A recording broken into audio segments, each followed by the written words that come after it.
नमस्कार दोस्तों, आप सभी का हमारे चैनल में दोस्तों एक बार फिर से स्वागत है। दोस्तों आज के इस वीडियो में हम बात करने वाले हैं कि एसएससी यानी सेंट्रल गवर्नमेंट में अगर देखेंगे दोस्तों तो एसएससी जीडी में यानी ग्राउंड ड्यूटी में कांस्टेबल की वैकेंसीज आया है, वो उसके बारे में मैं जानकारी दूंगा और इससे रिलेटेड सारा क्राइटेरिया यानी दोस्तों इस फॉर्म को भरने के लिए किन किन चीज़ों की ज़रूरत है, कौन कौन लोग इसमें आवेदन कर सकते हैं, वो सारा चीज़ मैं बताऊंगा दोस्तों। कब से कब तक आवेदन होगा, इसमें सैलरी क्या मिलेगा, कंप्लीट इन्फॉर्मेशन आप सभी को मिलेगा। और आप सभी को ये भी कहना चाहूँगा दोस्तों कि आप में से जितने भी लोग पहली बार मेरे चैनल में आए हैं, देख रहे हैं वीडियो को, सभी को बताना चाहूँगा दोस्तों कि मैं गवर्नमेंट जॉब जितने भी सरकारी नौकरी होती है, इनकी वैकेंसी जब आती है, नोटिफिकेशन जब आता है, इन सभी का अपडेट का वीडियो मैं आप सभी के लिए लेकर आते रहता हूं और साथ ही इसका तैयारी कैसे करना है इनके बारे में भी मैं आप सभी के लिए वीडियो लेकर आते रहता हूं।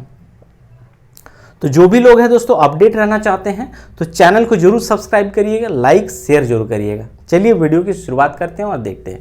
देखिए दोस्तों, इसमें जो वैकेंसी है एसएससी में यानी स्टाफ सिलेक्शन कमीशन, एसएससी का फुल फॉर्म होता है जीडी ग्राउंड ड्यूटी, ठीक है, कांस्टेबल, ठीक है, वैकेंसी 23-24, ठीक है। वैकेंसी नोटिफिकेशन 23 में आया है दोस्तों, बट इसका एग्जाम वगैरह जो कंप्लीट प्रोसेस होगा फाइनली सिलेक्शन तक वो 2024 चला जाएगा, इसीलिए 23-24 मैंने वहाँ पे मेंशन कर दिया है, ठीक है।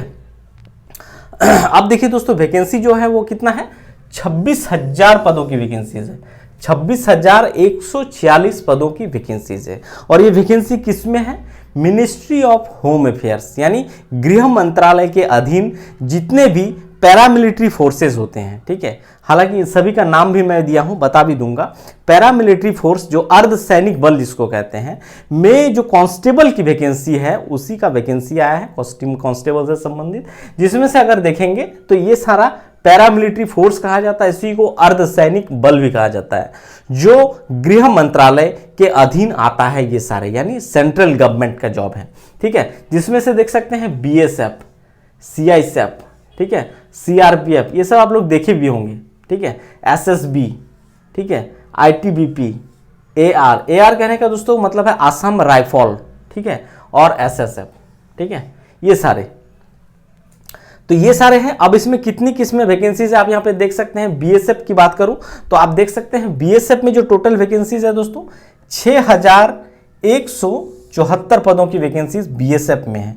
सीआईएसएफ में अच्छा वैकेंसीज है दोस्तों इस बार 11,000 यानी सबसे 26,000 में सबसे ज़्यादा वैकेंसीज है तो वो सीआईएसएफ में। और ऐसे भी सीआईएसएफ का जो नौकरी होता है दोस्तों वो सेंट्रल इंडस्ट्रियल सिक्योरिटी फोर्स यानी जितने भी बड़े बड़े औद्योगिक संस्थान हैं वहीं पे उन लोगों की ड्यूटी होती है। तो ये पीसफुल एरिया में ही ऐसे जॉब होते हैं, तो शांतिपूर्ण नौकरी आप बोल सकते हैं सीआईएसएफ का, ठीक है। सीआरपीएफ रिजर्व पुलिस फोर्स जो होता है सेंट्रल वाला, इसमें देखेंगे तो 3,337 पदों की वैकेंसीज है। एसएसबी में 635, इसमें हमेशा कम ही वैकेंसीज रहता है एसएसबी में। आईटीबीपी में देखेंगे तो देखिए 3,189 पदों की वैकेंसीज है। असम राइफल्स में 1,490 पदों की वैकेंसीज है और एसएसएफ में देखेंगे तो 296 पदों की वैकेंसीज है। हालांकि मैं एसएससी जीडी से संबंधित एक पहले भी वीडियो लेकर आया था जिसमें मैंने वैकेंसी से संबंधित 75,000 के आसपास मैंने वीडियो बनाया था, बट उसमें रिफॉर्म हुआ है और रिफॉर्म होने के बाद अगर देखेंगे दोस्तों तो ये 26,000 वैकेंसी इसमें रखा गया है, ठीक है। अब देखिए इसमें योग्यता क्या चाहिए इस फॉर्म को भरने के लिए, तो 10वीं पास मांगा गया है, 10th पास, मैट्रिक पास दोस्तों। भारत के किसी भी बोर्ड से, अगर आप तमिलनाडु से पास आउट हो, आप जम्मू कश्मीर से पास आउट हो तो भी भर सकते हैं, बस वो मान्यता प्राप्त बोर्ड होना चाहिए, कंपल्सरी कहने का मतलब है। यानी एनी रिकॉग्नाइज बोर्ड से अगर आप 10वीं पास हैं तो आप फॉर्म को भर सकते हैं। कोई परसेंटेज को लेकर भी इशू नहीं है कि हम फर्स्ट डिवीजन है, हम सेकंड डिवीजन है, हम थर्ड डिवीजन है, हम कंपार्टमेंट्री पास हैं, कोई ऐसा इश्यूज नहीं है। आप सिर्फ पास होना चाहिए दोस्तों, फॉर्म भर सकते हैं, ठीक है। ये क्लियर हो गया क्वालिफिकेशन योग्यता। अब आते हैं एज लिमिट, उम्र सीमा को लेकर, कौन कौन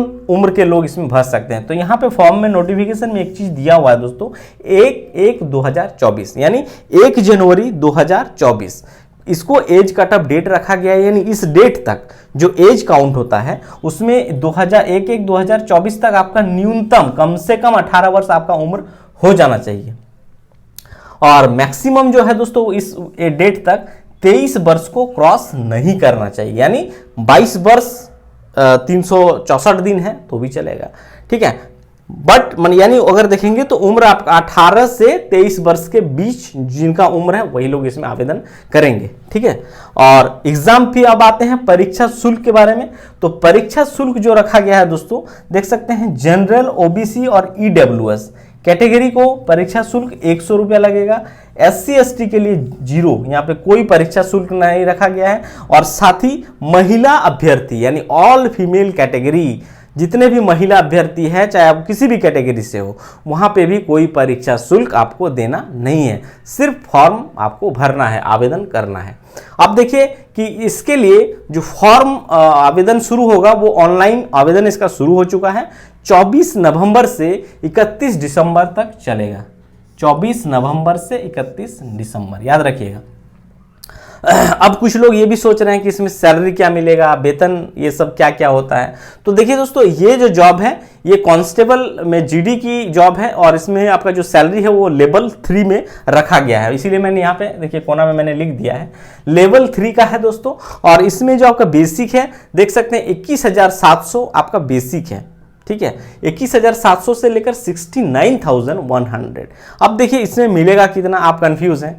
बेसिक तो देखिए जो सैलरी जो बनता है ना वो आपका एक बेसिक, इसमें आपका DA जोड़ता है, अभी 46% हो गया सेंट्रल गवर्नमेंट में देखेंगे तो इसका 46% आप निकालेंगे, वो इसमें जुड़ जाएगा। इसके अलावा HR जुड़ता है, होम रेंट अलाउंस।